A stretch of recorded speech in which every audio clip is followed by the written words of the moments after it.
നമസ്കാരം. SSC മലയാളിയുടെ current അഫയേഴ്സിന്റെ പുതിയൊരു ക്ലാസ്സിലേക്ക് എല്ലാവർക്കും സ്വാഗതം.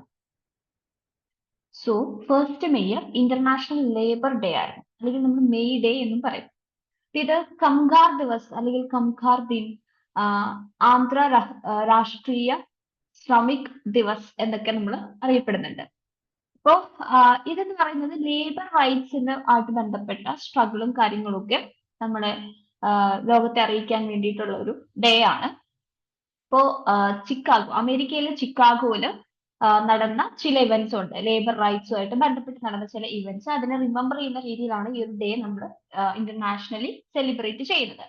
ഇത് ശരിക്കും ഹെയ്മാർക്കറ്റ് അഫെയർ എന്നാണ് ഇത് അറിയപ്പെടുന്നത്. ഇപ്പൊ മെയ് 1, 1886 തൗസൻഡ്സ് ഓഫ് ആൾക്കാർ ചിക്കാഗോയില് 8 hour വർക്കിംഗ് ഡേ കൊടുത്തതിന്റെ ഭാഗമായിട്ട് പല തടിച്ചുകൂടുകയും ചില ഡെമോൺസ്ട്രേഷൻസ് ഒക്കെ നടത്തുകയും അത് സ്റ്റാർട്ട് ചെയ്യുകയൊക്കെ ചെയ്തിരുന്നു. 1889 കുറെ സോഷ്യലിസ്റ്റ് പാർട്ടീസ് യൂറോപ്പിൽ നിന്ന് ഒന്നിച്ചു വന്ന് മെയ് 1 നമ്മൾ ഇന്റർനാഷണൽ ലേബർ ഡേ സെലിബ്രേറ്റ് ചെയ്യണം എന്നുള്ള ഒരു അഭിപ്രായത്തിലേക്ക് വന്നു. ഇന്ത്യ ആദ്യത്തെ ലേബർ ഡേ അല്ലെങ്കിൽ മെയ് ഡേ സെലിബ്രേറ്റ് ചെയ്തത് മദ്രാസിലാണ്, ഇപ്പോഴത്തെ ചെന്നൈയില്. അപ്പൊ labour Kisan party of Hindustan ആണ് അത് സെലിബ്രേറ്റ് ചെയ്യാൻ സ്റ്റാർട്ട് ചെയ്തത് ഇന്ത്യയില്. മെയ് 1, 1923 ഇന്ത്യ അത് ആദ്യമായിട്ട് സ്റ്റാർട്ട് ചെയ്തത്. Admiral Dinesh Kumar Tripathi takes over as chief of naval staff. അപ്പോൾ നേവൽ സ്റ്റാഫിന് പുതിയ ചീഫ് വന്നിരിക്കുകയാണ്. അഡ്മിറൽ ദിനേശ് കുമാർ ത്രിപാഠി ആണ് പുതിയ ചീഫ്. അദ്ദേഹത്തിന് മുന്നേ ഉണ്ടായിരുന്നത് അഡ്മിറൽ ആർ ഹരികുമാർ ആണ്. അപ്പൊ മിസ്റ്റർ ത്രിപാഠി എന്ന് പറയുന്നത് flag officer commander in chief എന്ന് പറയുന്ന ഒരു പൊസിഷനിൽ ഉണ്ടായിരുന്നതാണ് വെസ്റ്റേൺ നേവൽ കമാൻഡിന്റെ. അപ്പോ അദ്ദേഹം ഇന്ത്യൻ നേവൽ ഷിപ്സ് ആയിട്ടുള്ള വിനാഷ്, കിർച്ച്, തൃശൂർ ഇതിനെല്ലാം കമാൻഡ് ചെയ്തിട്ടുണ്ട്. അതുപോലെ അഡ്മിറൽ ത്രിപാഠി എന്ന് പറയുന്നത് ആന്റി വിശിഷ്ട് സേവാ മെഡൽ, അതുപോലെ നോസീന മെഡൽ ഇതെല്ലാം കിട്ടിയ ഒരാളാണ്. NFL, IREDA and HUDCO granted Navratna status by department of public enterprises. ഇപ്പൊ നാഷണൽ ഫെർട്ടിലൈസേഴ്സ് ലിമിറ്റഡ് അതാണ് NFL. അത് 23rd August 1974 ഇൻകോർപ്പറേറ്റ് ചെയ്തത്. ഇതൊരു കോർപ്പറേറ്റ് ഓഫീസ് ആണ്, UP-യിലെ നോയിഡയിലാണ് ഇതുള്ളത്. NFL എന്ന് പറയുന്നത് ministry of chemical and fertilizers administrative കൺട്രോളിലാണ് ഉള്ളത്. ഇന്ത്യയിൽ യൂറിയ പ്രൊഡ്യൂസ് ചെയ്യുന്നതിൽ one of the largest producer ആണ് നാഷണൽ ഫെർട്ടിലൈസർ ലിമിറ്റഡ്. ഇപ്പൊ റീസെന്റ് ആയിട്ട് യൂറിയ പലതരത്തിൽ യൂസിൽ വരുന്നുണ്ട്. അപ്പോ വളരെ ഇമ്പോർട്ടന്റ് ആണ്. ഇതിന്റെ CMD U ശരവണനാണ്. Next housing and urban development corporation limited HUDCO. ഇതൊരു ഇന്ത്യൻ പബ്ലിക് സെക്ടർ അണ്ടർടേക്കിംഗ് ആണ്. Housing finance and infrastructure project ഫിനാൻസിലൊക്കെ എൻഗേജ് ചെയ്തിരിക്കുന്ന ഒരു ഇന്ത്യൻ പബ്ലിക് സെക്ടർ അണ്ടർടേക്കിംഗ് ആണ്. Chairman and managing director Sanjay കുൽശ്രേഷ്ഠയാണ്. Next Indian renewable energy development agency ആണ്, അതാണ് IREDA. ഇതൊരു നോൺ ബാങ്കിങ് ഫിനാൻസ് ഇൻസ്റ്റിറ്റ്യൂഷൻ ആണ്. ഇത് റിന്യൂവബിൾ എനർജി അതുപോലെ എനർജി എഫിഷ്യൻസി കൺസർവേഷൻ പ്രോജക്റ്റിലൊക്കെ ആവശ്യമായിട്ടുള്ള ഫിനാൻഷ്യൽ അസിസ്റ്റൻസ് എക്സ്റ്റെൻഡ് ചെയ്യുക, അത് പ്രൊമോട്ട് ചെയ്യുക, ഡെവലപ്പ് ചെയ്യുക മുതലായതാണ് ഇവരുടെ ഫംഗ്ഷൻ എന്ന് പറയുന്നത്. It as A public limited government company എന്ന് നമുക്ക് പറയാം. ഇത് എസ്റ്റാബ്ലിഷ് ചെയ്തത് 11th March 1987 അപ്പോ ministry of new and renewable energy administrative control ആണ് ഇത് വരുന്നത്. അപ്പോൾ as on March 2024 government of ഇന്ത്യക്ക് ഇവിടെ 75% സ്റ്റേക്ക് ആണ് ഉള്ളത്. ഇതിന്റെ CMD എന്ന് പറയുന്നത് പ്രദീപ് കുമാർ ദാസ്. അദാനിസ് വിഴിഞ്ഞം port approved as India's first transshipment hub. ഇപ്പൊ അദാനിയുടെ വിഴിഞ്ഞം പോർട്ട് കേരളത്തിൽ തിരുവനന്തപുരത്ത് ഓപ്പൺ ആയിട്ടുണ്ടായിരുന്നു. അപ്പൊ ഇന്ത്യയിലെ തന്നെ ആദ്യത്തെ ട്രാൻസ്ഷിപ്മെന്റ് ഹബ്ബായിട്ട് വിഴിഞ്ഞം പോർട്ട് എന്നുള്ള അപ്രൂവൽ കിട്ടിയിട്ടുണ്ട്. ഇന്ത്യയിലെ തന്നെ ആദ്യത്തെയാണ്. അപ്പൊ ട്രാൻസ്ഷിപ്മെന്റ് പോർട്ട് എന്ന് പറഞ്ഞ ഒരു ക്രൂഷ്യൽ ഹബ്ബാണ്. അതായത് കാർഗോ ഒരു ബിഗ് വെസലിൽ നിന്ന് സെവറൽ സ്മോൾ വെസൽസിലേക്ക് ഇത് ട്രാൻസ്ഫർ ചെയ്യുന്ന ഒരു ഹബ്ബ്. അവർ ഫൈനൽ പോർട്ട് ഓഫ് ഡിസ്ചാർജിലേക്ക് എത്തുന്നതിന് മുന്നേ ചെറിയ ചെറിയ വെസൽസിലേക്ക് മാറ്റുന്ന ഒരു സ്ഥലമായിട്ട് മാറിയിരിക്കുകയാണ്. ഇത് ഇന്ത്യനെ ഒരു മാനുഫാക്ചറിങ് ഹബ് ആക്കാൻ വേണ്ടിയിട്ട് സഹായിക്കും.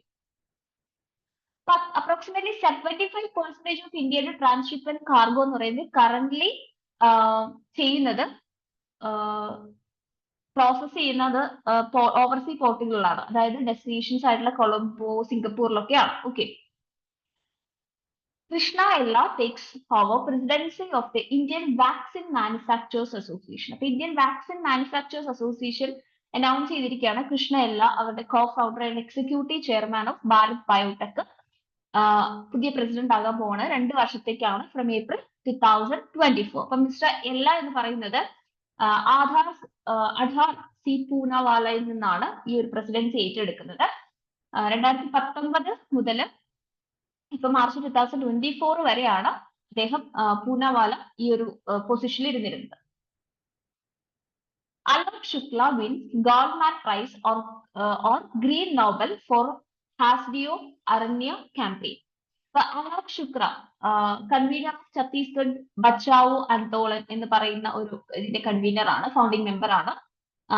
അതുപോലെ ഹാസ്ദിയോ അരണ്യ ബച്ചാവോ സംഘർഷ് സമിതിയുടെ മെമ്പറാണ്, ഫൗണ്ടിങ് മെമ്പറാണ്.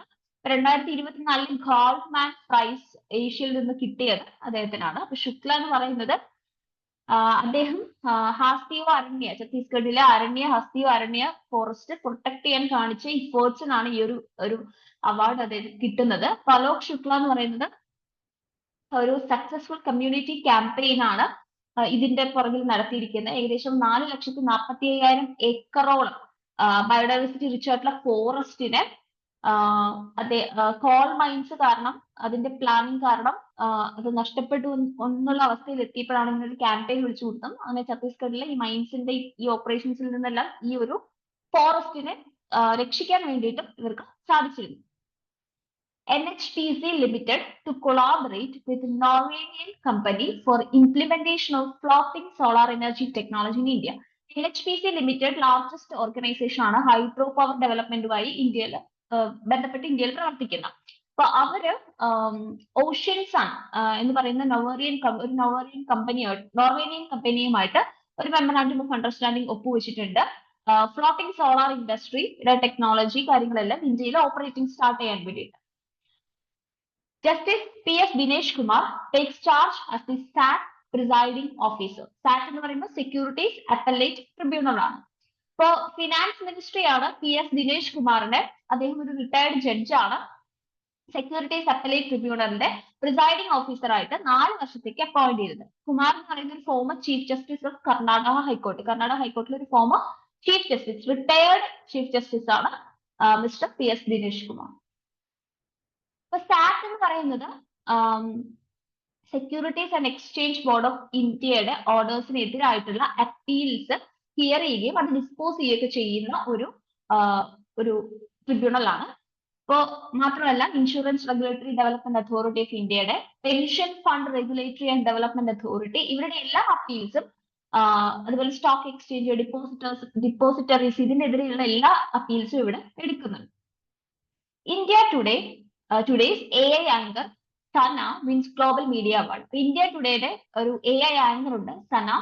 2 അവാർഡാണ് ഇന്റർനാഷണൽ ന്യൂസ് മീഡിയ അസോസിയേഷന്റെ ഭാഗമായിട്ട് ഗ്ലോബൽ മീഡിയ അവാർഡ്സ് ലണ്ടനിൽ വെച്ച് നടന്നിരുന്നു കിട്ടിയത്. Best use of AI in customer facing products കാറ്റഗറിയിലും best in South Asia for AI lead newsroom transformation അവാർഡുമാണ് കിട്ടിയത്. ജോൺ MC കാർത്തിയാണ് AI ആർട്ടിഫിഷ്യൽ ഇന്റലിജൻസിന്റെ ഫാദർ ആരാണെന്ന് ചോദിച്ചാൽ ജോൺ MC കാർത്തിയാണ്. Alejandra Marisa Rodriguez crowned Miss Universe Buenos Aires. Alejandra എന്ന് പറയുന്നത് 60 years old ആയിട്ടുള്ള ഒരു വുമൺ ആണ്. ഇവർക്ക് Buenos Aires 2024 Miss Universe of the province award കിട്ടിയിരിക്കുകയാണ്. അപ്പൊ ആദ്യമായിട്ടാണ് ഇത്തരം ഏജ് ഉള്ള ഒരാൾക്ക് ഇത്തരത്തിലുള്ള പ്രസ്റ്റീജിയസ് ബ്യൂട്ടി അവാർഡ് കിട്ടുന്നത്. അപ്പൊ miss universe organisation last year ആണ് ഏജ് ലിമിറ്റ് ഇത് ഈ കണ്ടസ്റ്റൻസിന്റെ ഇടയിൽ വേണ്ട എന്നുള്ളൊരു തീരുമാനത്തിൽ എത്തിയത്, ഏജ് ലിമിറ്റ് എടുത്ത് മാറ്റിയത്. അതുകൊണ്ടാണ് മിസ് യൂണിവേഴ്സ് എന്നുള്ളൊരു പട്ടത്തിലേക്ക് അലജാൻഡ്രയ്ക്ക് എത്തിച്ചേരാൻ സാധിച്ചത്. Hema Malini, Saira Bhanu and 8 others to get PT Lachu Maharaj award. ഇപ്പൊ നോട്ടഡ് ആയിട്ടുള്ള ഒരു ഹിന്ദി ഫിലിം സൂപ്പർ സ്റ്റാർസ് ആണ് ഹേമ മാലിനിയും സൈറ ഭാനും. അപ്പൊ അവർക്ക് പ്രോമിനന്റ് പേഴ്സണാലിറ്റീസ് ആണ് ആർട്ട് ആൻഡ് കൾച്ചർ എന്ന് പറയുന്ന ഫീൽഡിൽ നിന്നുള്ള. അവർക്ക് പ്രസ്റ്റീജിയസ് പണ്ഡിറ്റ് ലച്ചു മഹാരാജ് അവാർഡ് കിട്ടിയിരിക്കുകയാണ്. ഈ അവാർഡ് എന്ന് പറയുന്നത് 31 ഓഗസ്റ്റ് 2024 സ്റ്റാർട്ട് ചെയ്തത് ലക്നൌ ഉത്തർപ്രദേശിൽ വെച്ചുള്ള ഒരു സെറിമണിയിലാണ് ഇത് കൊടുക്കുന്നത്. ലച്ചു മഹാരാജ് അവാർഡ് എന്ന് പറയുന്നത് ഫേമസ് കഥക് എക്സ്പോണന്റ് ആയിട്ടുള്ള ലച്ചു മഹാരാജിന്റെ മെമ്മറി ആയിട്ട് ബന്ധപ്പെട്ട് കൊടുക്കുന്ന ഒരു അവാർഡാണ്. Was not given after 2014. 2014 ശേഷം ഇത് കൊടുത്തിട്ടില്ല. ഇപ്പോഴാണ് കൊടുക്കുന്നത്. അപ്പൊ പണ്ഡിറ്റ് ലച്ചു മഹാരാജ് ബാലറ്റ് ഫൗണ്ടേഷൻ ആണ് 10 പേഴ്സണാലിറ്റീസിന് ഈ ഇയർ ഈ ഒരു ഓർഡർ കൊടുക്കാൻ തീരുമാനിച്ചിരിക്കുന്നത്. Lakshmana Theertha river rise up amid drought and heat. അപ്പൊ ഇതൊരു റിവർ കാവേരിയുടെ ഒരു ട്രിബ്യൂട്ടറി ആണ് ലക്ഷ്മണ തീർത്ഥ റിവർ.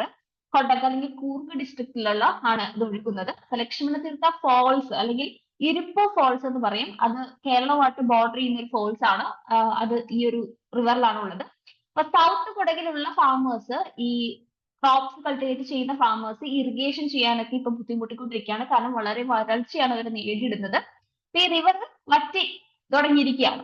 മെയിൻ ആയിട്ട് ഈ റിവർ ഫോക്കസ് ചെയ്യുന്നത് അല്ലെങ്കിൽ റിവറിലെ വാട്ടർ ഇറിഗേഷൻ വേണ്ടി യൂസ് ചെയ്ത് കോഫി പ്ലാന്റേഷന് വേണ്ടിയിട്ടാണ്. പക്ഷെ വാട്ടർ സ്കേഴ്സിറ്റി കാരണം ഇപ്പൊ കോഫി പ്ലാന്റേഷന്റെ ഇറിഗേഷൻ കാര്യങ്ങൾ ഡിഫിക്കൽട്ട് ആയിട്ട് വന്നിരിക്കുകയാണ്. Pakistan appointed Gary Kirsten as ODI and 2020 head coach. അപ്പോ Pakistan cricket board world cup winning Gary ക്രിസ്റ്റനെ ODIയുടെ 2020 ഹെഡ് കോച്ച് ആയിട്ട് വെച്ചിരിക്കുകയാണ്. ഒരു ഫോർമർ ഓസ്ട്രേലിയൻ പേസർ ആണ്. പേസർ ആയിട്ടുള്ള Jason Gillespie will take over that role in test cricket. Okay, Gary Kristen എന്ന് പറയുന്നത് ഒരു ഫോർമർ സൗത്ത് ആഫ്രിക്കൻ ഓപ്പണർ ആണ്. Head coach of the Indian cricket team which von the 2011 world cup under MS-ധോണി. MS-ധോണിക്ക് കീഴിൽ 2011 world cup നേടിയിട്ട് Indian cricket ടീമിലെ head coach ആയിരുന്നു അദ്ദേഹം.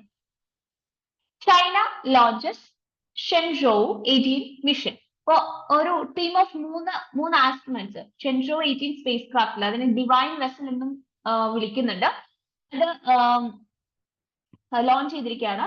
Broad long March 2F rocket ചൈനയുടെ ഷെൻസോ 18 മിഷന്റെ കൂടെ പോകുന്നുണ്ട്. അപ്പൊ from the Jiuquan satellite launch centre in north west ചൈനയിലുള്ള സാറ്റലൈറ്റ് ലോഞ്ച് സെന്ററിൽ നിന്നാണ് ഇത് പോകുന്നത്.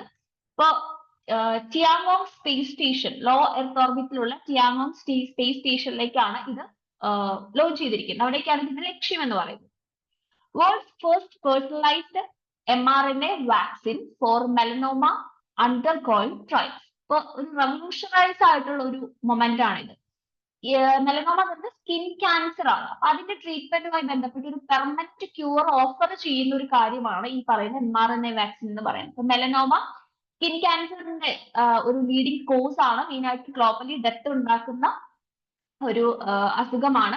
അപ്രോക്സിമേറ്റ്ലി 1,32,000 പീപ്പിൾ ആണ് ഇത് കാരണം മരണമടയുന്നത്. അപ്പൊ ഒരു പുതിയ വാക്സിൻ mRNA 4157 V94 എന്ന് അറിയപ്പെടുന്നുണ്ട്. അങ്ങനെ വാക്സിൻ ഡെവലപ്പ് ചെയ്തിരിക്കുകയാണ്. അപ്പോൾ ഇത് ഇൻഡിവിജ്വലി ഓരോ പേഷ്യൻസിന് കൊടുക്കാം. അവരുടെ ഇമ്മ്യൂൺ സിസ്റ്റത്തിന് ഇൻസ്ട്രക്ട് ചെയ്യാണ് ടാർഗറ്റ് ക്യാൻസർ സെൽസിനെ ടാർഗറ്റ് ചെയ്യാൻ വേണ്ടിയിട്ട്, ഈ ഡിസീസിനെ പ്രിവെന്റ് ചെയ്ത് റിക്കവർ ചെയ്യാൻ വേണ്ടിയിട്ടും. Indian players captured both men's and women's doubles titles at male Asian Carom Championship.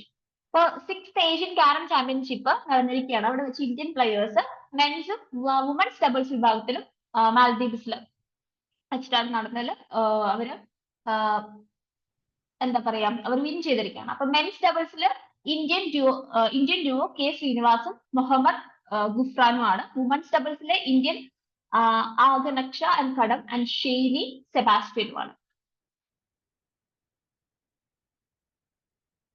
Indian shuttlers set to shine at 2024 Paris Olympics. So, sports authority of India inform ചെയ്തിരിക്കുകയാണ് 7 ഷട്ട്ലേഴ്സിനെ India 4 കാറ്റഗറിയിലായിട്ട് 2024 Paris ഒളിമ്പിക്സിൽ represent ചെയ്യുന്നത്. അപ്പൊ 2 time Olympic medalist ആയിട്ടുള്ള PV Sindhu will again lead India's challenge in the women's category where she is the only Indian entrant. So, 2 പ്രാവശ്യം Olympic medallist നേടിയ PV Sindhu again ഇത് ലീഡ് ചെയ്യുന്നുണ്ട് വുമൻസ് കാറ്റഗറിയിൽ. അതുപോലെ സത്വിക് സേറാജ്, റാങ്ക് റെഡ്ഡി, അതുപോലെ ചിറാങ് ഷെട്ടി ഇവരെല്ലാം മെൻസ് ഡബിൾസ് കാറ്റഗറിയിൽ ക്വാളിഫൈഡ് ആണ്. ലക്ഷ്യ സെന്നും HS പ്രാനോയും മെൻ സിംഗിൾസിൽ കോമ്പീറ്റ് ചെയ്യുന്നുണ്ട്. തനിഷ ക്രാസ്റ്റോ, അശ്വനി പൊന്നപ്പ ആ ഒരു കോംബോ വുമൻസ് ഡബിൾസിലും പാർട്ടിസിപ്പേറ്റ് ചെയ്യുന്നു. Velavan Senthil Kumar wins his 8th professional squash association tour title in Paris.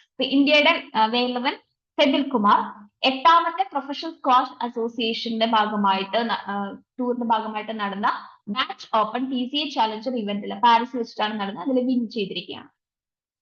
Launch of 6th ammunition cum torpedo cum missile bark LSAM-20 അല്ലെങ്കിൽ യാർഡ് 130 പറയും. അപ്പൊ ഇന്ത്യൻ നേവി ഒരു 6th ബാർജ് LSAM-20 അല്ലെങ്കിൽ യാർഡ് 130 എന്ന് പറയുന്ന ഒന്ന് ലോഞ്ച് ചെയ്തിരിക്കുകയാണ്. അത് 11 ബാർജ് പ്രൊജക്ട് ആണ്.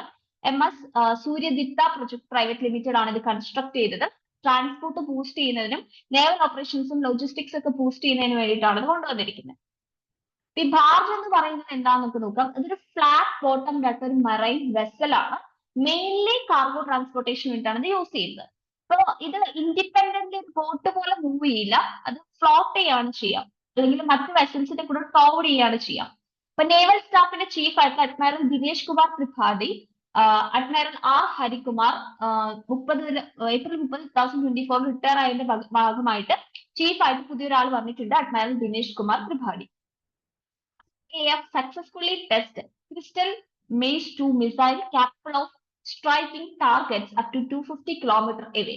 So Indian Air Force, അതാണ് IAF, അവർക്ക് ഒരു സിഗ്നിഫിക്കന്റ് മൈൽ സ്റ്റോൺ തന്നെയാണ് ഇത്. Successfully air launched ballistic missile ആയിട്ടുള്ള റോക്സ് അല്ലെങ്കിൽ ക്രിസ്റ്റൽ മേസ് 2 അവർ ടെസ്റ്റ് ചെയ്തിരിക്കുകയാണ്. ഈ മിസൈൽ എന്ന് പറയുന്നത് ഒരു 250 km away ഉള്ള ടാർഗറ്റിന് വരെ സ്ട്രൈക്ക് ചെയ്യാൻ വേണ്ടി കാപ്പബിൾ ആണ്. ഇത് ലോഞ്ച് ചെയ്തത് Su-30 Mk-1 ഫൈറ്റർ ജെറ്റിൽ നിന്നാണ്. ആൻഡമാൻ നിക്കോബാർ ഐലൻഡിൽ വെച്ചിട്ടാണ് ലോഞ്ച് നടന്നത്. ഇപ്പൊ ക്രിസ്റ്റൽ മേസ് 2 മിസൈൽ എന്താണെന്ന് കൂടെ നമുക്ക് നോക്കാം. ക്രിസ്റ്റൽ മേസ് 2 എന്ന് പറയുന്നത് ഒരു extended stand off range air to surface missile ആണ്. ഇസ്രായേൽ ഒറിജിൻ ആണ് അത്. ഇത് ഡിസൈൻ ചെയ്തത് ഹൈ വാല്യൂ സ്റ്റേഷനറി അതുപോലെ റീലൊക്കേറ്റബിൾ ആയിട്ടുള്ള ടാർഗറ്റ്സിനെ സ്ട്രൈക്ക് ചെയ്യാൻ വേണ്ടിയിട്ടാണ്. അതിപ്പോ എക്സാമ്പിൾ പറയുകയാണെങ്കിൽ ലോങ് റേഞ്ച് ആയിട്ടുള്ള റഡാർ, എയർ ഡിഫൻസ് സിസ്റ്റത്തിനെയൊക്കെ സ്ട്രൈക്ക് ചെയ്യാൻ വേണ്ടിയിട്ടാണ് ഡിസൈൻ ചെയ്തിരിക്കുന്നത്. ഈ മിസൈൽ എന്ന് പറയുന്നത് GPS ഡിനൈഡ് ആയിട്ടുള്ള എൻവയോൺമെന്റ് ഇഫക്റ്റീവ് ആണ്. Similar to conditions face during the Kargil war. നമ്മൾ കാർഗിൽ വാറിന്റെ സമയത്ത് നമുക്ക് അനുഭവപ്പെട്ട കണ്ടീഷൻസിന് സെയിം അതേ കണ്ടീഷൻസിലൂടെ ഇഫക്റ്റീവ് ആയിട്ടുള്ള ഒരു മിസൈൽ ആണ് ഇത്. 3rd May world press freedom day ആണ്. അപ്പൊ തീം ഇപ്രാവശ്യം 2024 തീം എന്ന് പറയുന്നത് a press for the planet, journalism is the face of എൻവയോൺമെന്റൽ ക്രൈസിസ് എന്നുള്ളതാണ്. ഇത് എസ്റ്റാബ്ലിഷ് ചെയ്തത് 1993 യുണൈറ്റഡ് നേഷൻസ് ജനറൽ അസംബ്ലി ആണ് ഇത് എസ്റ്റാബ്ലിഷ് ചെയ്തത്. യുനെസ്കോസ് ജനറൽ കോൺഫറൻസ് 1991 നടന്നതിന്റെ ഫലമായിട്ട് അവരുടെ റെക്കമെൻഡേഷന്റെ ഭാഗമായിട്ടാണ് UN ജനറൽ അസംബ്ലി 1993 ഇത് എസ്റ്റാബ്ലിഷ് ചെയ്തത്. ഇത് ആദ്യമായിട്ട് സെലിബ്രേറ്റ് ചെയ്തത് 1994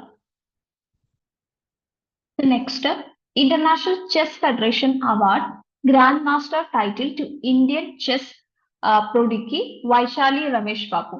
Indian chess prodigy Vaishali Ramesh ബാബുവിന് ഒഫീഷ്യലി ഗ്രാൻഡ് മാസ്റ്റർ പട്ടം കൊടുത്തിരിക്കുകയാണ് ഇന്റർനാഷണൽ ചെസ് ഫെഡറേഷൻ. അപ്പൊ ഇത് വൈശാലി ഇതോടുകൂടി ഇന്ത്യയിലെ ഗ്രാൻഡ് മാസ്റ്റർ പദവി കിട്ടുന്ന 3ാമത്തെ ഇന്ത്യൻ ഫീമെയിൽ ആയിട്ട് മാറിയിരിക്കുകയാണ്. ബാക്കി 2 പേര് കൊനേരു ഹംപിയും ഹരിക ദ്രോണവല്ലിയുമാണ്. അപ്പോ വൈശാലിയുടെ ബ്രദർ രമേശ് ബാബു പ്രജ്ഞാനന്ദയും വേൾഡിലെ first grand master brother and sister duo ആണ്. Vaishali 84th Indian grand master ആണ്. അപ്പൊ ജനുവരിയിൽ അവർക്ക് വൈശാലിക്ക് അർജുൻ അവാർഡും പ്രസന്റ് ചെയ്തിരുന്നു. Pratima Singh appointed as director in DPIIT. DPIIT എന്ന് പറയുന്നത് department promotion of industry and internal trade ആണ്. DPIIT സെൻട്രൽ ഗവൺമെന്റിന്റെ ഒരു ഡിപ്പാർട്ട്മെന്റ് ആണ്. മിനിസ്റ്റർ ഓഫ് കൊമേഴ്സ് ആൻഡ് ഇൻഡസ്ട്രിയുടെ കീഴിലാണ് വരുന്നത്. ഫൗണ്ട് ചെയ്തത് 1995 DRDO test missile assisted torpedo delivery system. അപ്പോ ഈ missile assisted torpedo delivery system ആണ് supersonic missile assisted release of torpedo smart system എന്ന് പറയും. DRDO സക്സസ്ഫുള്ളി അതിന്റെ ഫ്ലൈറ്റ് ടെസ്റ്റ് നടത്തിയിരിക്കുകയാണ്. APJ അബ്ദുൽ കലാം ഐലൻഡ്, അത് ഒഡീഷയുടെ ഓഫ് കോസ്റ്റിലാണ്, അവിടെ നിന്നാണ് ഈ ടെസ്റ്റ് നടത്തിയത്. സ്മാർട്ട് എന്ന് പറയുന്നത് next generation missile based light weight torpedo delivery system ആണ്. ഇത് ഡിസൈൻ ചെയ്തതും ഡെവലപ്പ് ചെയ്തതും DRDO ആണ്. നമ്മുടെ ഇന്ത്യൻ നേവിയുടെ anti submarine warfare capability enhance ചെയ്യിക്കാൻ വേണ്ടിയിട്ടാണ് ഇത് ഡെവലപ്പ് ചെയ്തത്. ഈ മിസൈൽ എന്ന് പറയുന്നത് ഗ്രൗണ്ട് മൊബൈൽ ലോഞ്ചറിൽ നിന്നാണ് ലോഞ്ച് ചെയ്തിരിക്കുന്നത്. NPCI inks pact with the Bank of Namibia for developing UPI-like instant payment system. അപ്പൊ national payment corporation of India ആണ് NPCI. അവര് ബാങ്ക് ഓഫ് നമീബിയ ആയിട്ട് ചേർന്നിട്ട് ഒരു പാക്ട് സൈൻ ചെയ്തിരിക്കുകയാണ്. അതായത് നമ്മുടെ യൂണിഫൈഡ് പേയ്മെന്റ് ഇന്റർഫേസ് UPI പോലെ ഒരു ഇൻസ്റ്റന്റ് പേയ്മെന്റ് സിസ്റ്റം നമീബിയയ്ക്ക് വേണ്ടി ഡെവലപ്പ് ചെയ്യുക എന്നുള്ളതാണ്. അപ്പൊ ഇതൊരു സ്ട്രാറ്റജിക് പാർട്ണർഷിപ്പ് തന്നെയാണ്. മെയിൻ ആയിട്ട് നമ്മുടെ ഡിജിറ്റൽ ഫിനാൻഷ്യൽ സർവീസസ് എൻഹാൻസ് ചെയ്യുക. അതൊരു പേഴ്സൺ ടു പേഴ്സൺ അതുപോലെ മർച്ചന്റ് പേയ്മെന്റ് ട്രാൻസാക്ഷൻസിലേക്ക് ആഫ്രിക്കൻ നേഷൻസിലേക്കും ഇത് കൊണ്ടുവരാൻ വേണ്ടിയിട്ടാണ്. Air India launches Airbus A350 A350-900 on Delhi-Dubai route marks international debut. Air India അതിന്റെ പുതിയ ബ്രാൻഡ് ന്യൂ ആയിട്ടുള്ള എയർബസ് A350-900 എയർക്രാഫ്റ്റ് എന്ന് പറയുന്നത് ഡൽഹി ദുബായ് റൂട്ടില് ബിസി റൂട്ടാണ് അവിടെ ഓപ്പറേഷൻ ആരംഭിച്ചിരിക്കുകയാണ്. ഇത് ശരിക്കും ഒരു ഇന്റർനാഷണൽ ഫ്ലാഗ്ഷിപ്പ് പ്ലെയിൻസിന്റെ ഇന്റർനാഷണൽ ഡെബ്യൂട്ട് ആണ്. അപ്പൊ ഇതുവഴി എയർ ഇന്ത്യ എന്ന് പറയുന്നത് the only carrier to operate A350 between India and Dubai. China set to launch lunar probe Chang 6 with Pakistan satellite on board. അപ്പൊ ചൈന എന്ന് പറയുന്നത് അവരുടെ റോബോട്ടിക് സ്പേസ് ക്രാഫ്റ്റ് ആയിട്ടുള്ള ചാങ് 6 മെയ് 3 അവർ ലോഞ്ച് ചെയ്തിരിക്കുകയാണ്. ഇത് ഒരു റൗണ്ട് ട്രിപ്പ് അതുപോലെ തന്നെ മൂണിന്റെ ഫാർ സൈഡിൽ നിന്ന് സാമ്പിൾ കളക്ട് ചെയ്യുക എന്നുള്ളതാണ് ലക്ഷ്യം. ചാങ് 6 എന്ന് പറയുന്നത് സൗത്ത് പോൾ 8 ബേസിന്റെ നോർത്ത് ഈസ്റ്റേൺ സൈഡിലാണ് ഇത് ലാൻഡ് ചെയ്യാൻ പോകുന്നത്, അറ്റംപ്റ്റ് ചെയ്യുന്നത്. It's also known as oldest impact cracker in the solar system. അപ്പോൾ ചാങ് 6 എന്ന് പറഞ്ഞാൽ China is set to carry payloads from Pakistan along with countries like France, Italy and Sweden. പാകിസ്ഥാനിൽ നിന്നുള്ള പേലോഡ്സ് ക്യാരി ചെയ്യുന്നുണ്ട് along with France, Italy and Sweden. അപ്പൊ പാകിസ്ഥാന്റെ miniature അല്ലെങ്കിൽ nano satellite ഉണ്ട് ഐക്യൂബ് ക്വാമർ ക്യൂബ്സാറ്റ് എന്ന് പറയുന്നത്. അപ്പൊ ഇത് 2 ഒപ്റ്റിക്കൽ ക്യാമറാസും ആണ് ഇതിനകത്ത് വരുന്നത്. അപ്പൊ ഇത് മൂട്ട സർഫസിന്റെ ഇമേജസ് ക്യാപ്ചർ ചെയ്യും. ഈ മിഷൻ എന്ന് പറയുന്നത് ഹെയ്നാൻ പ്രൊവിൻസിൽ നിന്ന്, ചൈനയിലെ ഹെയ്നാൻ പ്രൊവിൻസിൽ നിന്നാണ് ഇത് ലോഞ്ച് ചെയ്യുന്നത്. Oldest evidence of Earth magnetic field found in rocks. അപ്പൊ ജിയോളജിസ്റ്റ് ഓക്സ്ഫോർഡ് യൂണിവേഴ്സിറ്റിയിലെ MIT എന്നുള്ള ജിയോളജിസ്റ്റുകൾ ഇസുവ സൂപ്പർ ക്രിസ്റ്റൽ ബെൽറ്റ് ഗ്രീൻലാൻഡിലാണ് ഉള്ളത്. അവിടെ നിന്നുള്ള റോക്കിന്റെ സാമ്പിൾസ് കളക്ട് ചെയ്തു. ആൻഷ്യൻ റോക്ക് ഫോർമേഷൻ നടന്ന ഒരു സ്ഥലമായിട്ടാണ് അത് കണക്കാക്കുന്നത്, ആ ഒരു റീജിയൻ, ആ ഗ്രീൻലാൻഡിലെ ആ ഒരു റീജിയൻ. അപ്പൊ റിസർച്ചേഴ്സ് ഡിറ്റർമൈൻ ചെയ്യുന്ന കാര്യം എന്ന് പറയുന്നത് എർത്തിലെ ഏർലി മാഗ്നറ്റിക് ഫീൽഡിന്റെ ഓൾട്ടസ്റ്റ് റെമനൻസ് ആ റോക്കിൽ ഉണ്ടെന്നാണ്. അത് വെച്ച് പരിശോധിച്ചപ്പോൾ അവർക്ക് മനസ്സിലായത് ആ റോക്ക് എന്ന് പറയുന്നത് ഏകദേശം 3.7 ബില്യൺ ഇയേഴ്സ് ഓൾഡ് ആണ്. അപ്പൊ മാഗ്നിറ്റ്യൂഡ് എന്ന് പറയുന്നത് അതിന്റെ മാഗ്നറ്റിക് ഫീൽഡിന്റെ മാഗ്നിറ്റ്യൂഡ് എന്നത് 15 മൈക്രോ ടെസ്ലയാണ്. അറ്റ്ലീസ്റ്റ് അത്രയും ഉണ്ടായിരിക്കും. പ്രീവിയസ് സ്റ്റഡി വെച്ച് നമ്മൾക്ക് കിട്ടിയ എവിഡൻസ് എന്ന് പറയുന്നത് മാഗ്നറ്റിക് ഫീൽഡ് എർത്തിൽ ഉണ്ടായത് അറ്റ്ലീസ്റ്റ് ഒരു 3.5 ബില്യൺ ഇയേഴ്സ് ഓൾഡ്, അത്രയും പഴയതാണെന്നാണ്. പക്ഷെ ഇപ്പോഴത്തെ സ്റ്റഡി പ്രകാരം അത് കുറച്ചും കൂടെ ഓൾഡ് ആണെന്ന് നമുക്ക് മനസ്സിലായി.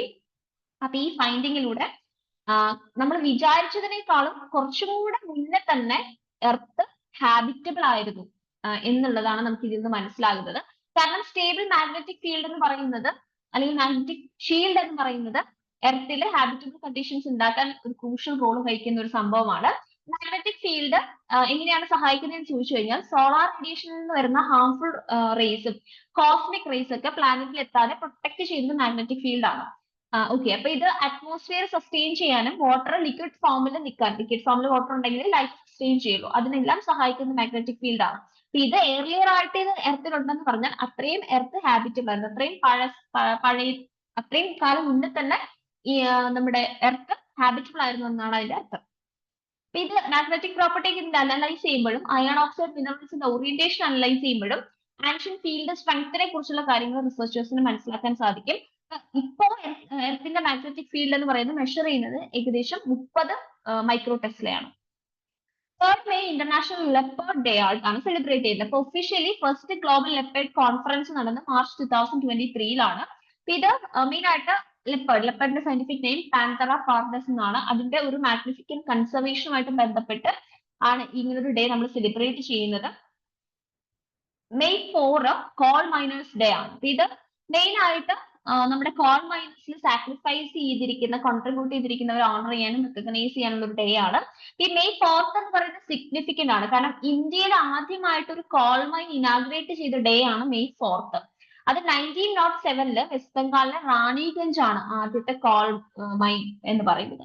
അപ്പൊ വേൾഡിലെ ഫസ്റ്റ് കോൾ മൈൻ എന്ന് പറയുന്നത് സ്കോട്ട്ലൻഡിലായിരുന്നു ആദ്യം ഓപ്പൺ ആയത് 1875. 4th May എന്ന് പറയുന്നത് ഇന്റർനാഷണൽ ഫയർ ഫൈറ്റേഴ്സ് ഡേയും കൂടെയാണ്. അപ്പോൾ നമുക്കറിയാം നമ്മുടെ കമ്മ്യൂണിറ്റി, നമ്മുടെ എൻവയോൺമെന്റിനെ പ്രൊട്ടക്ട് ചെയ്യാൻ സഹായിക്കുന്ന ഒരു കൂട്ടർ ആൾക്കാരാണ് ഫയർ ഫൈറ്റേഴ്സ്. അപ്പൊ അവരുടെ ലൈഫ് സാക്രിഫൈസ് ചെയ്തുകൊണ്ടായിരിക്കും അവർ മിക്കവാറും കമ്മ്യൂണിറ്റി സെർവ് ചെയ്യുന്നത്. അപ്പൊ അവരുടെ ആ ഒരു സാക്രിഫൈസിനെ റിമെമ്പർ ചെയ്യുന്ന ഒരു ഡേ ആയിട്ടാണ് ഇത് സെലിബ്രേറ്റ് ചെയ്യുന്നത്. Next, Purnima Devi Barman receives green Oscar Whitley gold award 2024. അപ്പൊ വൈൽഡ് ലൈഫ് ബയോളജിസ്റ്റ് ആണ് പൂർണിമ ദേവി. അസാമിൽ നിന്നുള്ള വൈൽഡ് ലൈഫ് ബയോളജിസ്റ്റ് ആണ്. അപ്പൊ അത് ഒരു leading UK wildlife charity award honour ചെയ്തിട്ടുണ്ട്. എന്തിനു വേണ്ടിയിട്ടാന്ന് വെച്ചാൽ എൻഡേഞ്ചേർഡ് ആയിട്ടുള്ള ഗ്രേറ്റർ അഡ്ജുറ്റന്റ്, അതിനെ അസാമി കമ്മ്യൂണിറ്റി വിളിക്കുന്ന ഹർഗില എന്നാണ്. അതിനെ കൺസേർവ് ചെയ്തതിന്റെ ഭാഗമായിട്ടാണ് ഇങ്ങനെ ഒരു അവാർഡ് കിട്ടുന്നത്. ഇത് actually one of the worlds oldest stork ആണ്. ഓക്കെ, ഇതൊരു ബേർഡാണ്. ഈ ബേർഡ് എന്ന് പറയുന്നത് മെയിൻലി നോർത്ത് ഈസ്റ്റ് റീജിയൻസിലെ വെറ്റ്ലാൻഡ് ഏരിയാസിലാണ് കാണുന്നത്, എസ്പെഷ്യലി ഇൻ അസാം. ഈ പോപ്പുലേഷൻ, ഈ ബേർഡിന്റെ പോപ്പുലേഷൻ എന്ന് പറയുന്നത് 450 ആയിട്ട് കുറഞ്ഞു വന്നിരുന്നു. പക്ഷേ ഡോക്ടർ പൂർണിമയുടെയും ഹർഗില ആർമിയുടെയും ഒരു കൺസർവേഷൻ ഇഫോർട്ട് കാരണം ഇത് നിയർലി ഒരു 1800 ഉയർത്താൻ വേണ്ടിയിട്ട് അവർക്ക് സാധിച്ചു. അപ്പോൾ വൈറ്റ്ലി ഫണ്ട് ഫോർ നേച്ചർ എന്ന് പറയുന്നത് ഒരു ചാരിറ്റി രജിസ്റ്റർ ചെയ്തിരിക്കുന്ന UK-യിലുള്ള ഒന്നാണ്. ഇത് എസ്റ്റാബ്ലിഷ് ചെയ്തത് 1993-ലാണ്. അപ്പൊ ഈ ചാരിറ്റി ഇൻസ്റ്റിറ്റ്യൂട്ടഡ് ആ ചാരിറ്റിയാണ് വൈറ്റ്ലി ഗോൾഡ് അവാർഡ്സ് 2007 മുതൽ ഇൻസ്റ്റിറ്റ്യൂട്ട് ചെയ്തിരിക്കുന്നത്. ഇനി ഗ്രേറ്റർ അഡ്ജുറ്റന്റ് സ്റ്റോക്ക്, ഗരുഡ ആണ് സ്റ്റോക്ക് എന്ന് പറയുന്നത്. അത് എന്താണെന്ന് നമുക്ക് നോക്കാം. ഇപ്പോ സൗത്ത് ആൻഡ് സൗത്ത് ഈസ്റ്റ് ഏഷ്യയിലാണ് മെയിനായിട്ട് ഇത് കാണുന്നത്. ഗ്രേറ്റർ അഡ്ജുറ്റന്റ് വളരെ മോസ്റ്റ് ത്രെട്ടൻഡ് ആയിട്ടുള്ള സ്റ്റോക്ക് സ്പീഷീസ് ആണ് വേൾഡിലെ തന്നെ. 3 ബ്രീഡിംഗ് ഗ്രൗണ്ട്സ് ആണ് ഇതിന് ആകെ വേൾഡിലുള്ളൂ. ഒന്ന് കംബോഡിയയിലാണ്, 2 ഇന്ത്യയിലാണ്. അതിൽ ഇന്ത്യയിൽ ഒരെണ്ണം അസാമിലും ഒരെണ്ണം ബീഹാറിലുമാണ്. പ്രൊട്ടക്ഷൻ സ്റ്റാറ്റസ് നോക്കുകയാണെങ്കിൽ IUCN റെഡ് ലിസ്റ്റിൽ എൻഡേഞ്ചേർഡ് ആണ്. Wild life protection act 1972 scheduled 4-ലാണ്. Meryl Streep set to receive Cannes honorary Palme d'Or. ഇപ്പൊ ഹോളിവുഡ് ആക്ട്രസ് ആയിട്ടുള്ള മെറിൽ സ്ട്രീപ്പിന് ഹോണർ ചെയ്തിരിക്കുന്നത് കാനൻസ് ഫിലിം ഫെസ്റ്റിവൽ ഓപ്പണിംഗ് സെറിമണിയിൽ പാൽമഡോർ കൊടുത്തിട്ടാണ്. റിസീവ് ചെയ്യാൻ പോകുകയാണ്. May 14 നടക്കാൻ പോകുന്നത്. Indian army and Puneet Balan group collaborate to develop India's first constitution park. വളരെ ഇമ്പോർട്ടന്റ് ആണ്. ഇന്ത്യയിലെ ആദ്യത്തെ കോൺസ്റ്റിറ്റ്യൂഷൻ പാർക്ക് ഇനാഗുറേറ്റ് ചെയ്യപ്പെടുന്നത് എവിടെയാണെന്നൊരു ചോദ്യം വരാം. പൂനെയിലാണ്. ഒരു India in order to propel India towards development by 2047. 2047 ഒക്കെ ആകുമ്പോഴത്തേക്കും ഇന്ത്യയുടെ ഡെവലപ്മെന്റ് പ്രൊപ്പൽ ചെയ്യാൻ വേണ്ടിയിട്ട് എല്ലാ സിറ്റിസണും കോൺസ്റ്റിറ്റ്യൂഷനിൽ പറഞ്ഞിരിക്കുന്ന ഡ്യൂട്ടീസ് ഒക്കെ ഔട്ട്ലൈൻ ചെയ്യാനൊക്കെ വേണ്ടിയിട്ടൊക്കെയാണ് ഇത്തരം ഒരു ഇമ്പോർട്ടൻസ് ഉള്ളതുകൊണ്ടാണ് ഇങ്ങനെ ഒരു പാർക്ക് വരുന്നത്. ഈ പാർക്ക് ഇനോഗ്രേറ്റ് ചെയ്തത് general officer commanding in chief ആയിട്ടുള്ള സദേൺ കമാൻഡിന്റെ കമാൻഡ് ഇൻ ചീഫ് ആയിട്ടുള്ള ലെഫ്റ്റനന്റ് ജനറൽ അജയ് കുമാർ സിംഗ് ആണ്. Geographical indication certificates upon the traditional artisans of Kutch Ajrak. Ajrak എന്ന് പറയുന്ന ഒരു ടെക്സ്റ്റൈൽ ക്രാഫ്റ്റ് ആണ്. ഗുജറാത്തിന്റെ കൾച്ചറുമായിട്ട് വളരെ ഡീപ്പ് റൂട്ടുള്ള ഒന്നാണ് ഈ ഒരു ക്രാഫ്റ്റ് എന്ന് പറയുന്നത്. പർട്ടിക്കുലർലി സിന്ധ്, ബാർമർ, കച്ച് റീജിയൻസിലാണ് ഇത് കാണുന്നത്. ഇത് ഹാൻഡ് ബ്ലോക്ക് പ്രിന്റിംഗ് ആണ്. മെയിനായിട്ട് കോട്ടൺ ക്ലോത്തിലാണ് ഇത് ചെയ്യുന്നത്. അജ്രാക്ക് എന്ന് പറയുന്ന ഒരു നോമൻക്ലേച്ചർ ഒറിജിനേറ്റ് ചെയ്തത് അസ്രാക്ക് എന്ന് പറയുന്ന ഒരു വേർഡിൽ നിന്നാണ്. അസ്രാക്ക് എന്ന് പറഞ്ഞാൽ ഇൻഡിഗോ എന്നാണ് അർത്ഥം. ഇൻഡിഗോ നമുക്ക് എല്ലാവർക്കും അറിയാം, വളരെ പവർഫുൾ ആയിട്ടുള്ള ഡൈ ആണ്. ഒരു ബ്ലൂയിഷ് കളർ കൊടുക്കാൻ വേണ്ടി സഹായിക്കുന്ന ഒരു ഡൈ ആണ്. ഈ ക്രാഫ്റ്റ് എന്ന് പറയുന്നത് 400 വർഷങ്ങൾക്ക് മുൻപ് സിന്ധ് മുസ്ലിംസ് ആണ് ഈ ഒരു ഭാഗത്തേക്ക് അതിനെ ഇൻട്രൊഡ്യൂസ് ചെയ്തതെന്നാണ് കരുതുന്നത്. Hindu marriage not valid unless performed with the requisite ceremonies. Supreme Court. Supreme court പറഞ്ഞിരിക്കുകയാണ് റിക്വസൈറ്റ് ആയിട്ടുള്ള സെറിമോണീസ് ഇല്ലാതെ എല്ലാം ഹിന്ദു മാരേജസ് വാലിഡ് അല്ല എന്ന്. ഹിന്ദു മാരേജസ് എന്ന് പറയുന്നത് സുപ്രീം കോടതിയുടെ ആ ഒരു ജഡ്ജ്മെന്റ് ആണ് നമ്മൾ ഇനി പറയുന്നത്. ഹിന്ദു മാരേജ് എന്ന് പറയുന്നത് സോങ്ങിന് വേണ്ടിയോ ഡാൻസിന് വേണ്ടിയോ ഡൈനിങ്ങിന് വേണ്ടിയോ മാത്രമുള്ള ഒരു ഇവന്റ് മാത്രമായിരിക്കരുത്. പക്ഷെ റെക്കഗ്നൈസബിൾ ആയിട്ടുള്ള സെറിമോണിയൽ കാര്യങ്ങളെല്ലാം അതിൽ വേണം എന്ന് പറയുന്നു. എന്ത് അടിസ്ഥാനത്തിലാണ്? ഹിന്ദു മാരേജ് ആക്ട് 1955 ആക്ടിന്റെ അടിസ്ഥാനത്തിൽ വരുന്ന സെറിമണിയൽ ആയിട്ടുള്ള എല്ലാ കാര്യങ്ങളും ഇതിനകത്ത് ഒബ്സർവ് ചെയ്യണമെന്നാണ് പറയുന്നത്. അപ്പോ ജസ്റ്റിസ് BV നാഗരത്ന, അതുപോലെ ഓഗസ്റ്റിൻ ജോർജ് മാസിഫ് ഇവർ രണ്ടുപേരും ചേർന്നിട്ടുള്ള ബെഞ്ചിലാണ് ഇത്തരം ഒരു തീരുമാനത്തിൽ എത്തിയത്. അപ്പൊ ഹിന്ദു മാരേജ് എന്ന് പറയുന്നത് ഇപ്പൊ ചില സെറിമണീസിനോട് കൂടി തന്നെ നടത്തണം എന്നാണ് അവർ പറയുന്നത്. ഒരു എക്സാമ്പിൾ അവർ പറയുന്നത് സപ്തപടിയാണ്. സപ്തപടി എന്ന് പറഞ്ഞു കഴിഞ്ഞാൽ വരനും വധുവും ഒരു സാക്രഡ് ഫയറിന്റെ ചുറ്റും 7 സ്റ്റെപ്സ് എടുക്കണം, എന്നാൽ മാത്രമേ മാരേജ് കംപ്ലീറ്റ് ആവുള്ളൂ എന്നുണ്ട്. അപ്പൊ അത് ഹിന്ദു മാരേജിന്റെ കൾച്ചറിന്റെ ഭാഗമാണ്. അപ്പൊ അതിൽ അത്തരത്തിലുള്ള സെറിമണീസ് ഒക്കെ കൃത്യമായിട്ട് നടത്തണം എന്നാണ് ഇവർ പറയുന്നത്. പിന്നെ Hindu marriage act 1955 HMA act എന്നും കൂടെ പറയും. അതെന്താ നോക്കാം. അപ്പൊ അത് ഹിന്ദുസിന്റെ മാരേജുമായിട്ട് ബന്ധപ്പെട്ട ലോ ആണ്, നമുക്ക് മനസ്സിലാക്കും. പിന്നെ ഇതിനകത്ത് സെറിമണീസും കാര്യങ്ങളൊക്കെ അവർ ഡീറ്റെയിൽ ആയിട്ട് പറയുന്നുണ്ട്. കൂടാതെ ഹിന്ദു മാരേജ് എങ്ങനെ രജിസ്റ്റർ ചെയ്യണമെന്നും അതിന്റെ കൂട്ടത്തിൽ ഡൈവോഴ്സ് എങ്ങനെ ആയിരിക്കണം അതുമായിട്ട് ബന്ധപ്പെട്ട റൂൾസും ഇതിൽ പറയുന്നുണ്ട്. അപ്പൊ ബൈ ബർത്ത് ഹിന്ദു ആയ ആളോ അല്ലെങ്കിൽ കൺവേർഷൻ വഴി ഹിന്ദു ആയ ആളോ HMA ആക്ട് പ്രകാരമാണ് മാരേജ് ചെയ്യേണ്ടത്. അപ്പൊ ഈ ഹിന്ദു എന്ന ഡെഫിനിഷൻ HMA ആക്ട് പ്രകാരം കൊടുക്കുമ്പോൾ അതിനുള്ളിൽ ബുദ്ധിസ്റ്റും ജെയിനും സിഖും ഒക്കെ ഇൻക്ലൂഡ് ആണ്.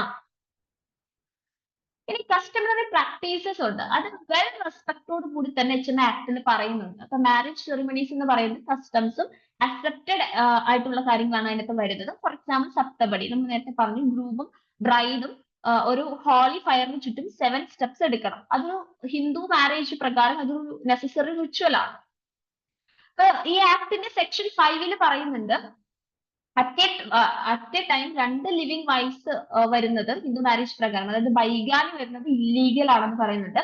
അപ്പൊ മാരേജ് എന്ന് പറയുന്നത് എപ്പോഴാണ് നൾ ആൻഡ് വോയിഡ് ആയിട്ട് കൺസിഡർ ചെയ്യാന്ന് വെച്ചാൽ if any one or both the people get married being mentally unfit. Marriage ചെയ്യുന്ന രണ്ടുപേരും മെന്റലി അൺഫിറ്റ് ആണെങ്കിൽ അത് നടക്കത്തില്ല, അത് വോയിഡ് ആയിട്ടും നള്ളായിട്ടാണ് കണക്ക് വെക്കുന്നത്. ഈ കേസസിലെ കപ്പിൾ എന്ന് പറയുന്നത് ലീഗൽ കൺസേൺ എടുക്കണം മാരീഡ് ആകുന്നതിന് മുൻപ് തന്നെ. India lodges protest with China over its INFRA development in infra development in Shangri Valley. അപ്പൊ ഇന്ത്യ പ്രൊട്ടസ്റ്റ് ചെയ്തിരിക്കുകയാണ്. അതായത് നമ്മുടെ ഇന്ത്യയുടെ ഉള്ളിലുള്ള അല്ലെങ്കിൽ ഇന്ത്യയുടെ ഭാഗമായിട്ടുള്ള ഒരു വല്ലിയാണ് ഷാഗ്ഹാം വല്ലി എന്ന് പറയുന്നത്. അപ്പൊ അത് ചൈന അവിടെ കൺസ്ട്രക്ഷൻ ഒക്കെ സ്റ്റാർട്ട് ചെയ്തിരിക്കുകയാണ്. അപ്പൊ നമ്മൾ അതിൽ പ്രതിഷേധം അറിയിച്ചിട്ടുണ്ട്. അപ്പോ അവിടെ ഇത്തരത്തിലുള്ള അറ്റംപ്റ്റുകൾ കൊണ്ടുവരുന്നത് ശരിക്കും അൺലോഫുൾ ആണ് എന്നാണ് നമ്മൾ പറയുന്നത്. ഓക്കെ, നമ്മുടെ എക്സ്റ്റേണൽ അഫയേഴ്സിന്റെ സ്പോക്സ് പേഴ്സൺ ആയിട്ടുള്ള രതീർ ജയ്സ്വാൾ അങ്ങനെ ഒരു ഇത് പറഞ്ഞിട്ടുണ്ട്. ഈ ഷക്സ്താം വലി എന്ന് പറയുന്നത് ട്രാൻസ് കാരക്കോറം ട്രാക്ട് എന്നും കൂടെ അവർ പറയുന്നുണ്ട്. അത് ഹുൻസ ഗിൽഗിറ്റ് റീജിയൻ, പാകിസ്ഥാൻ ഒക്യുപ്പൈഡ് കാശ്മീരിന്റെ ഭാഗമാണ്. അതൊരു ഡിസ്പ്യൂട്ടഡ് ടെറിട്ടറി ആണ് ആക്ച്വലി. അത് ഇന്ത്യയാണ് ക്ലെയിം ചെയ്തിരിക്കുന്നത്, പക്ഷെ അതിപ്പോ കൺട്രോൾ ചെയ്യുന്നത് പാകിസ്ഥാനാണ്. അപ്പൊ അവിടെയാണ് ഈ ചൈന ഡെവലപ്മെന്റ് നടത്തുന്നത്. അത് ബോർഡർ ചെയ്യുന്നത് സിൻജിയാങ് പ്രൊവിൻസും of People's Republic of China നോർത്തില്, അതുപോലെ നോർത്തേൺ ഏരിയയിൽ Pak occupied Kashmir, south and വെസ്റ്റിലായിട്ട് സിയാച്ചിൻ ഗ്ലേഷ്യർ റീജിയൻ ആണ് നമ്മുടെ ഈസ്റ്റ് ഭാഗത്തൊക്കെ ആയിട്ട് വരുന്നത്. ഇത് ചൈന 1963 പാകിസ്ഥാന്റെ കയ്യിൽ സെറ്റ് ചെയ്തത്. അപ്പൊ ബോത്ത് കൺട്രീസും ഒരു ബൗണ്ടറി എഗ്രിമെന്റ് സൈൻ ചെയ്തിട്ടുണ്ട് ബോർഡർ ഡിഫറൻസസ് സെറ്റിൽ ചെയ്യാൻ വേണ്ടിയിട്ടൊക്കെ. അപ്പൊ ആർട്ടിക്കിൾ 6 പ്രകാരം പാക് ചൈന എഗ്രിമെന്റിൽ ക്ലിയർലി പറയുന്നുണ്ട് ഈ രണ്ട് പാർട്ടീസും ഈ കാശ്മീർ ഡിസ്പ്യൂട്ട്, പാകിസ്ഥാനും ഇന്ത്യയും തമ്മിലുള്ള കാശ്മീർ ഡിസ്പ്യൂട്ട് സെറ്റിൽമെന്റ് ചെയ്തതിനു ശേഷം the sovereignty authority concerned will reopen negotiations with the government of People's Republic of China on the boundary as described in Article 2 of the present agreement. ഈ എഗ്രിമെന്റിന്റെ ആർട്ടിക്കിൾ 2 ആയിട്ട് ബന്ധപ്പെട്ട ഈ ബൗണ്ടറിയുമായി ബന്ധപ്പെട്ട ഡിസ്ക്രിപ്ഷൻസ് ഒക്കെ ആരാണോ ഈ ഡിസ്പ്യൂട്ട് എപ്പോഴാണോ തീരുന്നത്, അത് എപ്പോഴാണോ സെറ്റിൽ ആകുന്നത്, അതിൽ സൊവേറിയൻ അതോറിറ്റിയുമായിട്ട് കൺസേൺ അതോറിറ്റിയുമായിട്ട് ചേർന്നിട്ട് ചൈന നെഗോഷിയേഷൻസ് കൊണ്ടുവരണം എന്നുള്ളതൊക്കെ, എന്നിട്ടാണ് ആ ബൗണ്ടറി ഡിസ്ക്രൈബ് ചെയ്യേണ്ടതെന്നൊക്കെ അവിടെ പറയുന്നുണ്ട്. ഈ എഗ്രിമെന്റ് എന്ന് പറയുന്നത് കാരക്കോറം ഹൈവേ ഫൗണ്ടേഷൻ ലീഡ് ചെയ്തിരിക്കുകയാണ്. അത് ജോയിന്റ് ചൈനയും പാകിസ്ഥാൻ എഞ്ചിനീയേഴ്സും കൂടി ചേർന്ന് 1970s മുതൽ തന്നെ ബിൽഡ് ചെയ്യാൻ തുടങ്ങുന്ന ഒന്നാണ്. Hitesh Sethia appointed as Jio financial services MD and CEO. 3 വർഷത്തേക്കാണ് ഈ അപ്പോയിന്റ്മെന്റ് വരുന്നത്. ജിയോ ഫിനാൻഷ്യൽ സർവീസസ് എന്ന് പറയുന്നത് ഇന്ത്യൻ സ്റ്റോക്ക് എക്സ്ചേഞ്ച് ആയിട്ട് ലിസ്റ്റ് ചെയ്യപ്പെട്ട ഒന്നാണ് ഓഗസ്റ്റ് 2023. അപ്പൊ ഈ കമ്പനി ഫിനാൻഷ്യൽ സർവീസസ് പ്രൊവൈഡ് ചെയ്യുന്നുണ്ട്. അതായത് മെയിൻ ആയിട്ട് പേയ്മെന്റ് സർവീസസും ഇൻഷുറൻസ് ബ്രോക്കിംഗ് ഒക്കെ പ്രൊവൈഡ് ചെയ്യുന്നുണ്ട്. ഇതിന്റെ ഫൗണ്ടർ മുകേഷ് അംബാനിയാണ്. ഹെഡ്ക്വാർട്ടേഴ്സ് മുംബൈയിലാണ്. ICC imposes 5-year ban on West Indies cricketer Devon Thomas for anti-corruption breaches. അപ്പൊ ഇന്റർനാഷണൽ ക്രിക്കറ്റ് കൗൺസിൽ ഒരു 5 വർഷത്തേക്ക് ഇൻഎലിജിബിലിറ്റി ആയിട്ട് പറഞ്ഞിരിക്കുകയാണ് വെസ്റ്റ് ഇൻഡീസ് പ്ലെയർ ആയിട്ടുള്ള ദിവോൺ തോമസ്. അദ്ദേഹം he accepted breaching 7 counts of the anti-corruption code of Sri Lankan cricket. Sri Lankan ക്രിക്കറ്റിന്റെ anti കറപ്ഷന്റെ 7 counts breach ചെയ്തിരിക്കുകയാണ്. അപ്പോ ഓക്കെ, അപ്പൊ ഈ പീരീഡ് ഓഫ് ഇൻഎലിജിബിലിറ്റി എന്ന് പറയുന്നത് മെയ് 2023 മുതലാണ് അവിടെ മുതലാണ് സ്റ്റാർട്ട് ചെയ്യുന്നത്. ICC 2020 World Cup 2024 Amul to sponsor USA's cricket team. അപ്പൊ Gujarat corporation milk marketing federation diary products market ചെയ്യുന്ന ഒന്നാണ്. അമൂലിന്റെ അണ്ടറിൽ വരുന്ന ഒരു ബ്രാൻഡാണ്. അപ്പൊ അമൂലാണ് USA ക്രിക്കറ്റ് ടീമിനെ സ്പോൺസർ ചെയ്യുന്നത്. അപ്പോൾ ICC മെൻസ് 2020 വേൾഡ് കപ്പ് 2024 അവർ പാർട്ടിസിപ്പേറ്റ് ചെയ്യുന്നത്. ജൂൺ 1 സ്റ്റാർട്ട് ചെയ്യുന്നത്. അപ്പോൾ കോ host of this major ICC event എന്ന് പറയുന്നത് USA ആണ്. ഇവര് ഡെബ്യൂട്ട് അപ്പിയറൻസ് ആയിട്ടാണ് ഈ ഒരു ഗ്ലോബൽ ചാമ്പ്യൻഷിപ്പിൽ വരുന്നത്. മാനേജിംഗ് ഡയറക്ടർ ഓഫ് അമൂൽ ഇപ്പൊ ആരാന്ന് ചോദിച്ചാൽ Jayan മെഹ്തയാണ്. India retains top spot in white ball formats. Australia reclaims world #1 rankings in Test. India അവരുടെ ടോപ്പ് പൊസിഷൻ ODI 2020 റിട്ടൈൻ ചെയ്തിരിക്കുകയാണ്. പക്ഷെ സെക്കൻഡ് പൊസിഷനിലേക്ക് മെൻസ് ടെസ്റ്റ് ടീം റാങ്കിങ്സിൽ സെക്കൻഡ് പൊസിഷനിലേക്ക് പോന്നിരിക്കുകയാണ്. World laughter day May 5 world laughter day എന്ന് പറയുമ്പോൾ celebrate ചെയ്യുന്നത് മെയ് മന്തിലെ ഫസ്റ്റ് സൺഡേ ആണ്. അപ്പൊ അത് നമ്മളെ യൂണിവേഴ്സൽ പവർ ആണ് ആക്ച്വലി ഒരു ലോഫ് എന്ന് പറയുന്നത്. അതായത് മെയിൻ ആയിട്ട് നമ്മുടെ യൂണിറ്റി കീപ്പ് ചെയ്യാനും ഇപ്പൊ സാഡ് ആയിട്ടിരിക്കുന്ന ഒരാളെ ഹീൽ ചെയ്യാനൊക്കെ സഹായിക്കുന്ന ഒന്നാണ് ഈ ലോഫ്. അപ്പൊ അതിന് ഇമ്പോർട്ടൻസ് കാണിക്കാൻ വേണ്ടിയിട്ടാണ് ഈ ഒരു ഡേ സെലിബ്രേറ്റ് ചെയ്യുന്നത്. Leprosy spread between red squirrels and people in medieval England study. അപ്പോ ഇതിന്റെ ഒരു എവിഡൻസ് കിട്ടിയിരിക്കുന്നത് ആർക്കിയോളജിക്കൽ സൈറ്റ് എന്ന് കിട്ടിയ ഒരു എവിഡൻസ് ആണ്. മെഡീവിയൽ ഇംഗ്ലീഷ് സിറ്റി വിൻചെസ്റ്റർ അതിനകത്ത് ഇംഗ്ലീഷ് റെഡ് സ്ക്വാറൽസ് ഒരിക്കൽ ഈ മൈക്രോബാക്ടീരിയം ലെപ്രേ എന്ന് പറയുന്നത് ഒരു ബാക്ടീരിയം ആണ്. അത് ലെപ്രോസി പരത്തുന്ന ഒരു ബാക്ടീരിയം ആണ്. അതിന്റെ പ്രസൻസ് റെഡ് സ്ക്വാറൽസിൽ ഉണ്ടായിരുന്നു എന്നാണ് അവിടെ നിന്ന് കണ്ടെത്തിയ സ്റ്റഡീസിൽ പറയുന്നത്. ഇപ്പൊ ലെപ്രോസി അത് പീപ്പിൾസിലേക്കും പടർന്നിരുന്നു എന്നൊക്കെയാണ് നമ്മൾ വിശ്വസിക്കുന്നത്. അപ്പൊ ഈ കറണ്ട് എന്ന് പറയുന്ന ഒരു ബയോളജി ജേർണലിനകത്താണ് ഇത് പബ്ലിഷ് ചെയ്തത്. ലെപ്രോസി എന്ന് പറയുന്നത് one of the oldest record diseases ആണ് ഹ്യൂമൻ ഹിസ്റ്ററിയിൽ. ഇത് സ്റ്റിൽ ഏഷ്യയിലും ആഫ്രിക്കയിലും സൗത്ത് അമേരിക്കയിലും ഒക്കെ പ്രിവാലന്റ് ആണ്. 4000 years ഹ്യൂമൻസ് എന്ന് പറയുന്നത് only natural host of mycobacterium leprae ആയിരുന്നു. until the discovery of Mycobacterium leprae in several wild animals in recent decades. അപ്പൊ മുന്നേ ഹ്യൂമൻസ് മാത്രമായിരുന്നു അതിന്റെ നാച്ചുറൽ ഹോസ്റ്റ്. ഇപ്പൊ വളരെ റീസെന്റ് ആയിട്ട് നമ്മൾ ഈ മൈക്രോബാക്ടീരിയം ലെപ്രേനെ നമ്മൾ കുറച്ച് വൈൽഡ് ആനിമൽസിലും ഡിസ്കവർ ചെയ്തു. അതായത് ആർമഡിലോസിലും മോർ റീസെന്റ് ആയിട്ട് റെഡ് സ്ക്വാറൽസിലും ചിമ്പാൻസീസിലും ഒക്കെ ഇത് വരുന്നുണ്ട് എന്നുള്ളത് നമ്മൾ മനസ്സിലാക്കിയിട്ടുണ്ട്. ഈ ലെപ്രോസി എന്താന്ന് നോക്കാം. ലെപ്രോസി എന്ന് പറയുന്നത് ഹാൻഡ്സം ഡിസീസ് എന്ന് കൂടെ അറിയപ്പെടുന്നത് ഒരു ക്രോണിക് ഇൻഫെഷ്യസ് ഡിസീസ് ആണ്. മൈക്രോബാക്ടീരിയം ലെപ്രേ എന്ന് പറയുന്ന ബാക്ടീരിയയാണ് അത് കോസ് ചെയ്യുന്നത്. അപ്പൊ ഈ ഡിസീസിന്റെ എഫക്ട് ചെയ്യുന്ന സ്കിന്നിനെയാണ്, പെരിഫറൽ നെർവ്, അതുപോലെ മ്യൂക്കോസൽ സർഫസിനെയും അപ്പർ റെസ്പിറേറ്ററി ട്രാക്റ്റിനെയും ഐനെയും ഒക്കെ എഫക്ട് ചെയ്യും. ലെപ്രോസി എന്ന് പറയുന്നത് എല്ലാ ഏജസിലും വരും. ഏർലി ചൈൽഡ്ഹുഡ് മുതൽ ഓൾഡ് ഏജ് വരെ ആർക്ക് വേണമെങ്കിലും ഇത് വരാൻ ചാൻസ് ഉണ്ട്. H5N1 outbreak, route of mammalian transmission among cattle unclear. ഇപ്പൊ ഒരു മിസ്റ്ററി ഡിസീസ് ആയിട്ടാണ് ഇത് ആക്ച്വലി ടെക്സാസിൽ നിന്ന് US ടെക്സാസിൽ നിന്ന് മാർച്ചിൽ ഇത് സ്റ്റാർട്ട് ചെയ്തത്. പിന്നെ ക്വിക്ലി ഇത് ഒരു ഏവിയൻ ഇൻഫ്ലുവൻസ H5N1 ആണെന്ന് നമ്മൾ മനസ്സിലാക്കി. അത് 36 ഹേർട്സിലേക്ക് US 9 സ്റ്റേറ്റ്സിലായിട്ട് സ്പ്രെഡ് ആയി. ഇപ്പൊ ഒരു വൈഡ് സ്പ്രെഡിങ് ആണ് ഇത് കാറ്റൽ ഹേർട്സിനിടയിൽ കാണിക്കുന്നത്. ഓക്കെ, അപ്പൊ H5N1 എന്താണെന്ന് ചോദിച്ചാൽ ഒരു വൈറൽ ഡിസീസ് ആണ്. പ്രൈമർലി ഇത് ബേർഡ്സിലാണ് സർക്കുലേറ്റ് ചെയ്യുന്നത്, പർട്ടിക്കുലർലി ഡൊമസ്റ്റിക് പോൾട്രിയിൽ, അതായത് ചിക്കൻസ്, ഡക്സ്, അതുപോലെ വൈൽഡ് ബേർഡ്സ് ആയിട്ടുള്ള വാട്ടർ ഫൗളിലും മൈഗ്രേറ്ററി ബേർഡ്സിലും ഇത് കാണുന്നുണ്ട്. ഇൻഫ്ലുവൻസ വൈറസിന്റെ സ്ട്രെയിൻസ് ആണ് ഈ ബേർഡ്സിനെ ഇൻഫെക്ട് ചെയ്യുന്നത്. പക്ഷെ ഇതിന് ഹ്യൂമൻസിനെ ഇൻഫെക്ട് ചെയ്യാനുള്ള കപ്പാസിറ്റിയും ഉണ്ട്. Uttarakhand Tourism announced India's first astro tourism campaign named Nakshatra Sabha. അപ്പൊ ഉത്തരാഖണ്ഡ് ടൂറിസം ഡെവലപ്മെന്റ് ബോർഡ് ഉണ്ട്. അവര് സ്റ്റാർസ്കേപ്പ് എന്ന് പറയുന്ന ഒരു ആസ്ട്രോ ടൂറിസം കമ്പനിയുമായി ചേർന്ന് നക്ഷത്ര സഭ എന്ന് പറയുന്ന ഒരു comprehensive astro tourism experience offer ചെയ്യുന്നുണ്ട്. നക്ഷത്ര സഭ എന്ന് പറയുന്ന ഇന്നോവേറ്റീവ് ആസ്ട്രോ ടൂറിസം ഇനീഷ്യേറ്റീവ് തന്നെയാണ്. ഉത്തരാഖണ്ഡ് ടൂറിസം ഡെവലപ്മെന്റ് ബോർഡിന്റെയാണ്, സ്റ്റാർസ്കേപ്സും ചേർന്നിട്ടാണ്. ഇതൊരു കോംപ്രിഹെൻസീവ് സെലസ്ട്രിയൽ എക്സ്പീരിയൻസ് ആണ് ഇത് പ്രൊവൈഡ് ചെയ്യുന്നത്. World Press Freedom Index 2024 announced India ranked 159th out of 180 countries. In the latest edition of World Press Freedom Index annually ആണ് publish ചെയ്യുന്നത്. Reporters without borders എന്നുള്ള ഒരു organisation ആണ് ഇത് പബ്ലിഷ് ചെയ്യുന്നത്. ഇന്ത്യയുടെ പൊസിഷൻ എന്ന് പറഞ്ഞാൽ 159 ആണ്. മൊത്തം 180 കൺട്രീസിൽ 159ാമത്തെ സ്ഥാനമാണ് ഇന്ത്യക്ക് വരുന്നത്. ഈ ലേറ്റസ്റ്റ് എഡിഷനിൽ വേൾഡ് പ്രസ് ഫ്രീഡം ഇൻഡെക്സിനകത്ത് നോർവേ ആണ് ടോപ്പ് റാങ്കിൽ വന്നിരിക്കുന്നത്. ഡെൻമാർക്ക് സെക്കൻഡ് റാങ്കിൽ വന്നിട്ടുണ്ട്. സ്വീഡൻ തേർഡ് റാങ്കിലാണ് വന്നിരിക്കുന്നത്.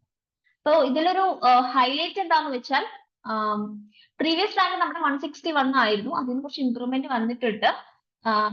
Still undergoes significant challenges face by journalist in the country. ഇപ്പൊ നമ്മുടെ കൺട്രിയിൽ ചില ജേർണലിസ്റ്റ് ചാലഞ്ചസുകൾ നേരിടുന്നുണ്ട്. സർപ്രൈസ് ആയിട്ടുള്ള കാര്യം എന്താണെന്ന് വെച്ചാൽ ഇന്ത്യയുടെ നെയ്ബറിംഗ് നേഷൻ ആയിട്ടുള്ള പാകിസ്ഥാന് 152ാമത്തെ പൊസിഷനിൽ ഇന്ത്യയെക്കാൾ കൂടുതലുണ്ട്. ശ്രീലങ്കയ്ക്കാണെങ്കിൽ 150ാമത്തെ പ്ലേസ് ഉണ്ട്. Sanjay Kumar Mishra to head GST appellate tribunal. അപ്പോൾ റിട്ടയർഡ് ജസ്റ്റിസ് ആയിട്ടുള്ള Sanjay Kumar Mishra president of goods and service tax appellate tribunal central അദ്ദേഹത്തെ അപ്പോയിന്റ് ചെയ്തിരിക്കുകയാണ്.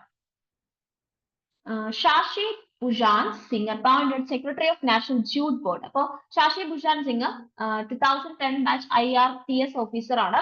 അദ്ദേഹം സെക്രട്ടറി ഓഫ് നാഷണൽ ജൂട്ട് ബോർഡിന്റെ സെക്രട്ടറി ആയിട്ട് അപ്പോയിന്റ് ചെയ്യപ്പെട്ടിരിക്കുകയാണ് കൽക്കട്ടയിൽ. ഇത് മിനിസ്റ്റർ ഓഫ് ടെക്സ്റ്റൈൽസിന്റെ കീഴിലാണ് വരുന്നത്. 5 വർഷത്തേക്കുള്ള ഒരു ടേം ആണ്. 5 വർഷത്തേക്ക് വേണ്ടിയിട്ടാണ് ഈ അപ്പോയിന്റ്മെന്റ് നടന്നിരിക്കുന്നത്. അപ്പൊ ഇത്രയാണ് ഇന്നത്തെ ഈ ഒരു വീക്കിലെ കറണ്ട് അഫയേഴ്സിനെ കുറിച്ച് നമുക്ക് പറയാനുള്ളത്. Thank you.